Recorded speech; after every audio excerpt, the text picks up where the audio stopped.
Effectivement, la famille prend ses droits ici dans cette émission maintenant au travers de cette rubrique-là. Alors, qui n'a jamais entendu dire cette phrase « La vie n'est pas un long fleuve tranquille » et l'événement qui va nous occuper aujourd'hui peut rentrer dans cet ordre-là. C'est vrai que des fois, on vit nos vies paisiblement, mais des événements ou des incidents peuvent se passer en cours de chemin. Il va falloir y faire face. Je vous donne ici le libellé du sujet. Enfant adultérin dans le couple, que faire? La question, elle est directe, mais elle doit être décortiquée avec le docteur Tano Laura. Bonjour, docteur. Bonjour, Alix. Bonjour, bienvenue. Bonjour, bienvenue.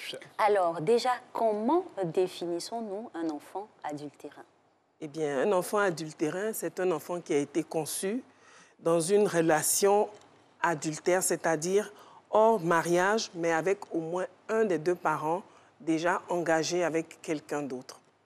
Très bien. Alors, après la définition de l'enfant adultérin, on peut se demander, mais quelles sont les causes de cette survenance? La survenue de l'enfant adultérin, c'est tout simplement l'infidélité, la rupture du contrat moral qu'on constate, parce qu'une infidélité est établie par le fait de ne pas respecter le serment prêté lors du mariage. Quand on se marie, on promet fidélité à son conjoint ou alors, tacitement, chacun des conjoints pense être l'élu de l'autre, la personne avec laquelle elle va faire le reste de sa vie, donc elle va établir sa famille. Et le premier maillon de la famille qu'on construit, ce sont les enfants. Donc, faire un enfant adultérin, c'est trahir le schéma initialement annoncé à travers un mariage ou une alliance conjugale. Justement, vous avez fait intervenir ici le mariage comme base. Est-ce à dire que quand nous sommes dans un contrat d'union peut-être même libre, mais quand on sait que sous nos tropiques, ces contrats-là ont une durée des fois éternelle, que survient un enfant adultérin, on ne prend pas la chose de la même manière? La survenue d'un enfant hors relation, on va dire, est un choc pareil. Seulement, la notion d'adultère intervient quand il y a contrat de mariage. Autrement, sur le plan psychique, quand on est en relation, que l'on soit marié ou non, quand on est dans une relation affective avec une personne et qu'il se trouve que cette personne-là ramène un enfant d'une autre relation, c'est un cataclysme. D'ailleurs, je n'ai jamais vu une personne apprendre l'existence d'un enfant hors relation, hors mariage, et rester impassible. Même si, dans le couple légalement constitué, il y a un problème d'infertilité, la survenue d'un enfant hors mariage remet toujours en cause le fondement même du mariage qui est de se dédier l'un à l'autre exclusivement. Alors, on va entrer dans le vif du sujet. Votre conjoint ou conjointe vous ramène un enfant adultérin. Comment il fait face? Déjà, il faut préparer l'annonce. Pour préparer l'annonce, je vais dire, plus tôt c'est fait, mieux c'est. Parce que si on apprend l'existence d'un enfant adultérin alors qu'il a déjà 11 ans, c'est différent de si on apprend la même nouvelle pendant que l'enfant est à la maternité. Donc plus tôt cela est annoncé, plus le temps de trahison est réduit. Parce que garder le secret, ça veut dire continuer dans le mensonge, continuer dans les cachotteries. Et c'est ce qui est le plus blessant, parce que pendant que le conjoint, la personne qui a l'enfant adultérin, sait l'existence de cet enfant-là, sa vie de couple continue. Donc du coup, quand vous apprenez qu'il y a un enfant adultérin, vous avez tendance psychiquement à retourner jusqu'au point de départ. Depuis quand l'enfant, il existe, depuis quand, il a quel âge, il est où, qu'est-ce que je n'ai pas vu venir. Et tous les événements ou toute la proportion de vie conjugale qui couvre l'existence de cet enfant est remise en cause parce qu'on se dit on a été floué et il y a erreur sur la personne parce que pendant que nous étions dans une perspective, le conjoint était dans une autre perspective. Alors, docteur, l'approche sera sûrement différente, hein, que ce soit l'homme ou la femme. C'est clair que la proportion est beaucoup plus à l'actif des hommes, mais de plus en plus aussi, on remarque que des femmes aussi sont, on va dire, au cœur même de la problématique. Alors, comment appréhender quand c'est une femme qui vient avec un enfant adultérin, parce que de facto, c'est elle qui porte l'enfant, ou quand c'est un homme? C'est vrai que l'enfant adultérin de la femme est plus difficile à identifier parce que c'est elle qui porte la grossesse. Donc, ça suppose qu'il y a des circonstances qui vont révéler l'origine. Ces circonstances-là peuvent être médicales. Si, par exemple, on sait qu'à telle période, je n'ai pas eu de rapport intime avec mon épouse ou que j'étais absent du foyer conjugal, il va de soi que c'est la preuve que l'enfant n'est pas du papa. Donc, ça induit d'autres aspects qui vont quand même secouer le couple parce que l'ego est mis en jeu. Un homme qui apprend que sa femme a un enfant d'un autre homme, en dehors de la trahison, il y a son image même de fertilité qui est mise en cause. Alors, docteur, nous allons rentrer un peu dans nos familles. Nous allons aller chez ceux qui vivent cette situation-là.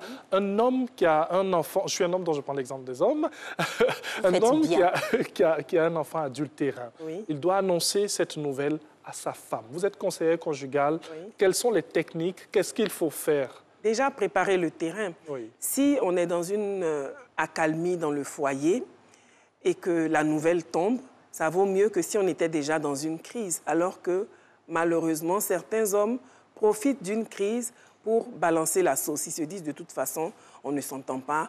Donc à ce moment-là, il y a un comportement de défiance, il y a très peu d'égard vis-à-vis de la personne avec laquelle on vit et on en profite pour annoncer l'existence de cet enfant-là. Mais les effets sont plus dévastateurs. Donc préparer le terrain, ce serait déjà apaiser l'atmosphère à la maison et idéalement, l'annoncer soi-même plutôt que de le faire savoir par un intermédiaire. Souvent, on est dans ses petits souliers parce qu'on se dit on n'a pas envie d'assister à la scène, à la façon dont la personne va réagir. Donc, on envoie soit des intermédiaires, des émissaires. Et cela aussi est très mal vécu par la personne qui vit la trahison parce qu'elle se dit mais pourquoi on ne me l'annonce pas? Pourquoi mon conjoint ne me l'annonce pas lui-même et qu'il passe encore par des émissaires. Donc, idéalement, il serait intéressant, même si vous avez besoin de vous adosser à un témoin pour qu'il vous donne la force, il faudrait que ça vienne de vous-même et que vous soyez présent pendant l'annonce pour limiter les dégâts émotionnels. Docteur, on est dans un cas de figure où voilà, les choses ont déjà été faites, l'enfant est en route et il arrive, l'annonce a été faite. Comment jeter les bases de la gestion de cette nouvelle existence? Bien sûr, après l'annonce vient l'étape de la gestion de la crise consécutive à l'apparition de l'enfant, parce que l'enfant, il existe, on l'annonce. Et on ne passe pas directement à la prise en charge de l'enfant. Il y a une période intermédiaire qui est la gestion de la crise consécutive à l'annonce. Donc ça va donner quoi? Ça va donner déjà, dans un cas de figure le plus courant, le refus de la femme. On va parler beaucoup de la femme parce que c'est la femme qui subit le plus. Oui, c'est le modèle qui est beaucoup plus, le plus fréquent. Oui. Donc, le refus de la femme d'accepter déjà que son mari ait un enfant hors mariage. Donc, ce refus-là va donner lieu à une crise. Et la crise va durer ou être brève en fonction de comment cette crise-là même est gérée. Si on fait profil bas et qu'on commence à rassurer l'épouse, alors il va de soi qu'on aura plus de chances de lui faire accepter la nouvelle.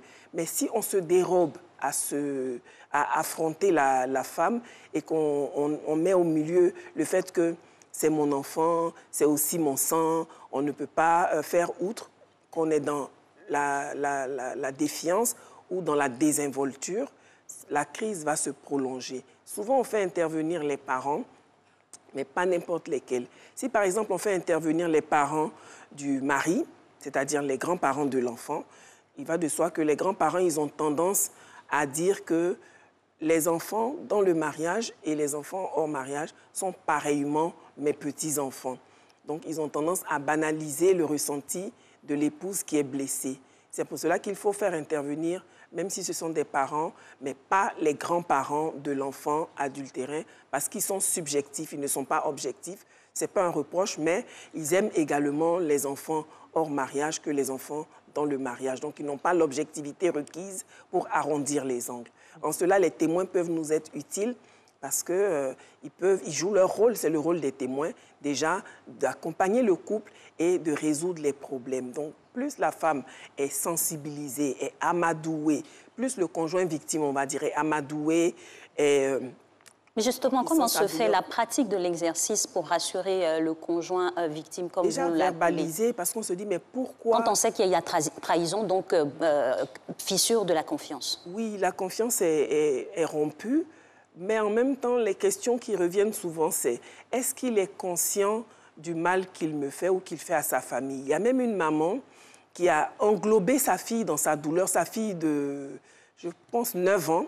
Elle a dit, tu as vu ce que papa nous a fait? Et du coup, la petite est rentrée en dépression, même si elle ne comprenait pas très bien ce que ça voulait dire, parce qu'elle s'est sentie solidaire de sa maman, même sans très bien comprendre ce que ça impliquait. Et la petite, elle a eu du mal à sortir de cette dépression-là, parce qu'elle avait somatisé, elle avait mal au ventre, elle avait des angoisses inexpliquées, elle vomissait et tout. Et quand on a fait son suivi psychologique, on a trouvé l'origine, c'était que sa maman l'ait englobée dans sa douleur en disant à l'enfant « Tu as vu ce que papa nous a fait ?» alors que la petite n'est pas mariée à son papa.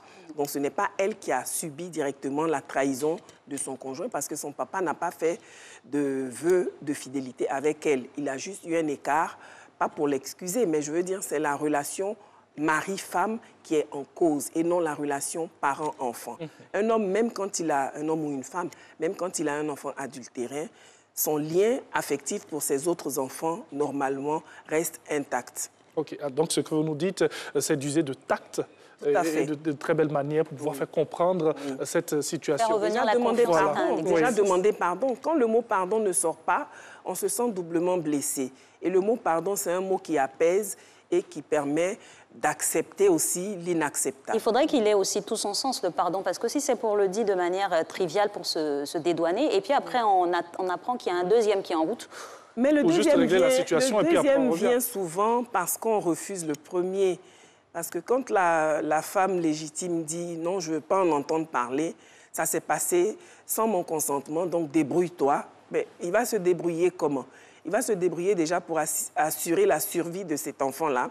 Ça veut dire qu'il y aura un contact avec la maman et ce contact-là va se consolider au gré de la relation conjugale. Si ça ne va pas très fort dans le foyer, ben, le mari aura tendance à se réfugier chez la maman de son enfant adultérin parce que c'est déjà un terrain conquis.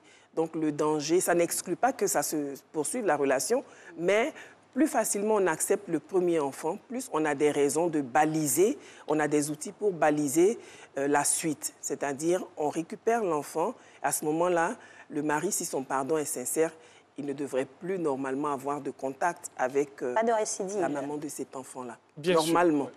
Alors, c'est vrai que vous nous dites que cette situation, c'est vraiment des problèmes dans le couple qui peuvent engendrer ce genre de problème-là. Mais on va quand même aussi rappeler que l'enfant pourrait avoir les mêmes droits. Cet enfant adultérin ou les enfants adultérins peuvent avoir les mêmes droits que ceux qui sont dans le foyer. Aujourd'hui, on a cette disposition légale-là qui change la donne. Tout à fait, mais ça ne justifie pas la trahison parce que le sentiment reste le même. Même les enfants, ils ont des droits, c'est vrai, c'est normal.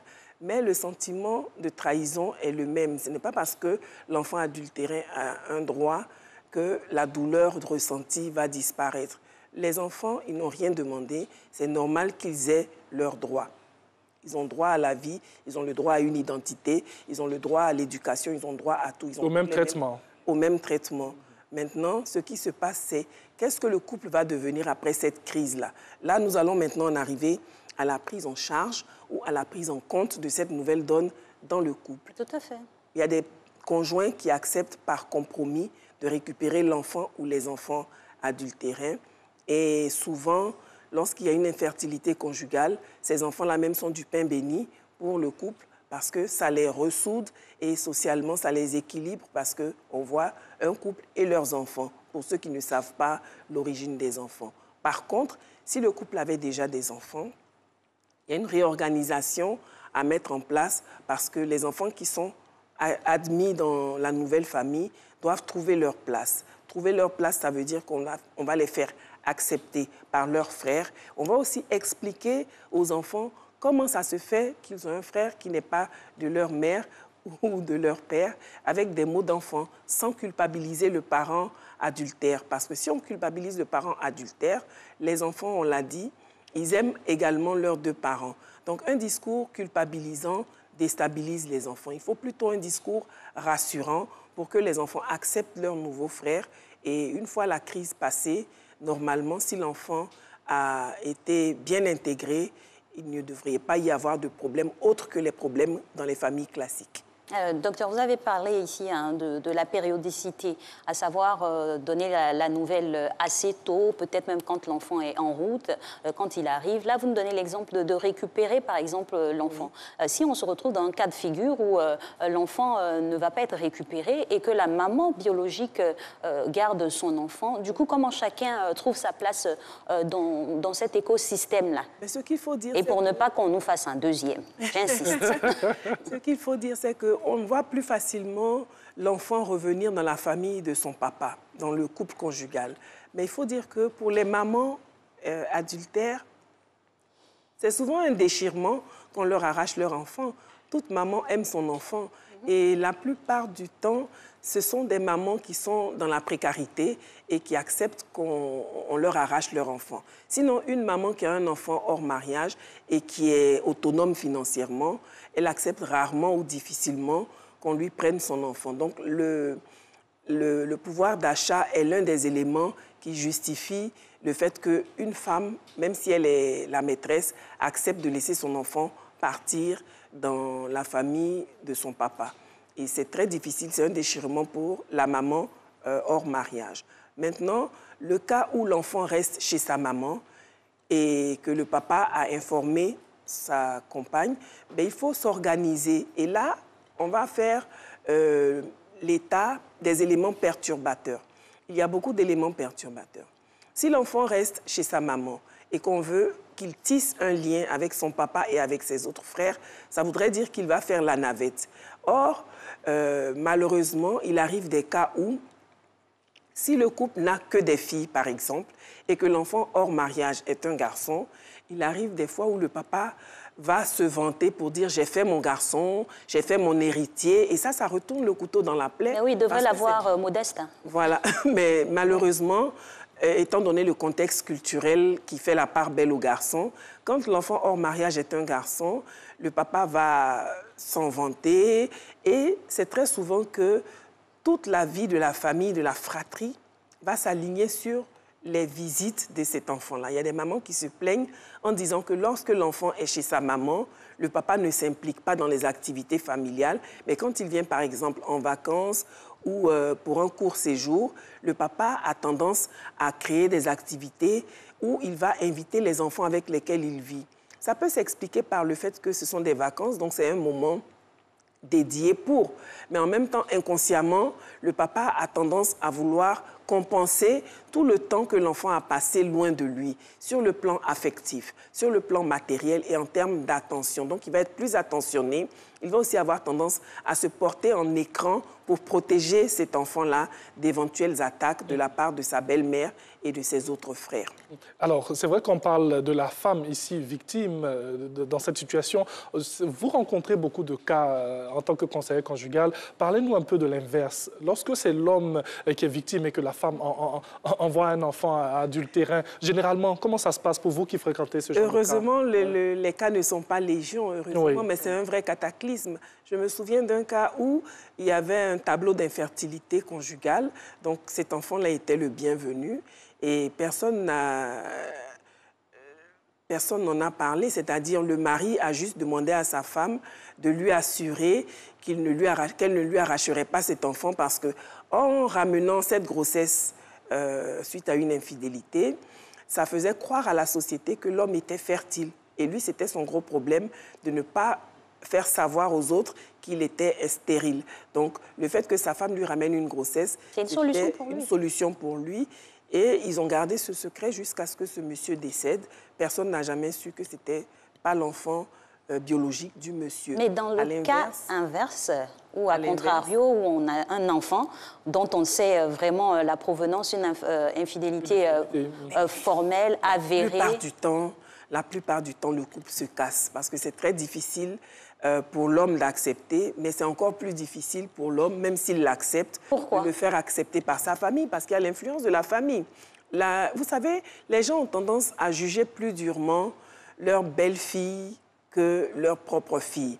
Donc, par exemple, la femme qui va ramener un enfant dans son foyer, un enfant hors mariage dans son foyer, elle sera soutenue par sa famille, mais elle sera vraiment démontée par sa belle famille. Ils vont vraiment la traiter de tous les noms et encourager le mari à se séparer d'elle. Donc, si le mari n'est pas assez fort dans la tête et s'il n'a pas vraiment assez d'amour pour sa femme, c'est très souvent qu'il va se laisser influencer par la société et se dire non, tout compte fait, j'aime bien ma femme, mais je ne peux pas rester parce que l'offense est trop grande. Docteur, ici on se trouve dans un cas de figure, c'est vrai que je vais pousser un peu, où le mari précédemment avait ramené un enfant adultérin, la femme équilibre la donne. Comment on gère cette situation? L'adultère de la femme n'est pas perçu pareil que l'adultère de l'homme. Un homme volage, c'est un homme qui est félicité, alors qu'une femme volage, c'est une femme qui est vraiment clouée au pilori. Donc déjà, c'est 2 poids 2 mesures. Donc on ne peut pas justifier ou espérer que, étant donné que monsieur a déjà ramené un enfant, si je ramène le mien, c'est pas grave. Si, c'est aussi mal toléré parce que c'est 2 poids 2 mesures. L'infidélité de la femme n'est pas perçue pareil que celle de l'homme parce que la femme est comme la gardienne de la lignée. Donc si elle est la gardienne de la lignée et qu'on voit qu'elle travestit la vérité, du coup on ne sait plus si on est vraiment le papa des autres enfants. C'est ce qui justifie justement dans certaines cultures le matriarcat, parce qu'on dit le neveu est l'héritier, c'est-à-dire le fils de ta sœur est ton héritier, parce qu'on est sûr du lien de sang entre ton neveu et toi. Par contre, on n'est pas sûr du lien de sang entre ton enfant supposé et toi. C'est ce qui justifie justement le matriarcat dans certaines cultures. OK. À l'instant, on est en train de sourire parce qu'il y a des questions qui fusent. Ben oui, depuis là-haut, on a nos ombres qui nous parlent et tout ça. On entend la femme est sacrée. Messieurs, vous n'êtes pas désacralisés non plus. Alors, dans le cas où je te pose la question du réalisateur, alors, il y a des hommes qui acceptent bien cette situation. Oui. Même si ces hommes ne sont pas... Voilà, merci de signifier des gentils hommes. Généralement, des hommes acceptent cet enfant qui vient du dehors, mais les femmes, pas tout le temps. Voilà. La question du réalisateur, c'est pas moi. Voilà. C'est pas s'il vit cette situation. Docteur vient de dire, on n'accepte pas. Les hommes ont du mal à accepter. Ben oui. Il y a plus de femmes qui acceptent des enfants adultérins que d'hommes, on va le dire. Maintenant, s'il y a des hommes qui l'acceptent, ce sont des hommes exceptionnels. Parce que je l'ai dit, il y a beaucoup d'influence. Il y a déjà l'ego de l'homme qui est atteint quand il sait que sa femme l'a trahi.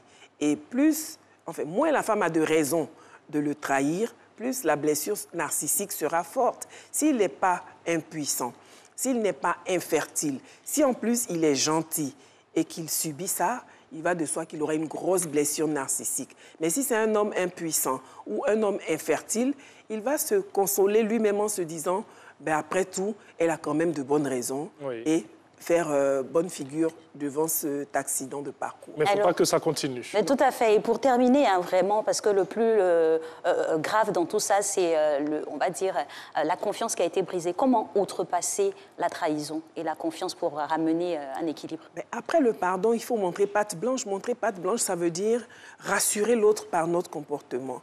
On a parlé tout à l'heure des éléments perturbateurs. Les éléments perturbateurs sont... interviennent dans le couple lorsque l'enfant a tendance à faire la navette entre sa maman biologique et sa maman d'adoption. Donc, si la maman biologique n'a pas totalement la main pour éduquer l'enfant, si la délégation parentale n'est pas entière, elle va avoir du mal à accepter cet enfant et elle va faire 2 poids 2 mesures. Par exemple, si elle va imposer une destination de vacances à ses enfants, elle va demander l'avis du papa pour l'enfant adultérin parce que l'avis concernant l'enfant adultérin ne vient pas que du papa, il y a aussi l'avis de la maman de l'extérieur à prendre en compte. Donc si le papa n'est pas assez ferme pour expliquer à la maman de l'extérieur qu'elle ne peut pas avoir la main libre sur le planning de l'enfant, sur ce qui se passe, sur les questions le concernant, alors il va y avoir des clashs parce que la maman de l'extérieur va vouloir imposer et si elle a des vues on va dire conflictuelle, elle va vraiment être perturbateur parce qu'elle va dire non là où il faut dire oui pour faciliter la tâche à la maman d'adoption. En somme, une situation très délicate, mais qui n'est pas impossible à surmonter avec beaucoup de pédagogie, de tact. l'éviter. Tout à fait. J'allais conclure par là. Franchement, il faut éviter d'en arriver là et plutôt consolider ces liens au niveau du couple. Merci. Et ça, c'est important. Merci en tout cas de nous avoir suivis aujourd'hui. Nous sommes mercredi, on l'a dit, et donc mercredi, vous avez famille, coaching et puis aussi influence. Demain, vous aurez un autre programme assez spécial aussi pour le jeudi à vous proposer. Merci d'avoir été avec nous en 90 minutes. Merci à toute l'équipe. Merci Alix. Merci et on à se vous. retrouve demain. Tout à fait, à demain. Wow.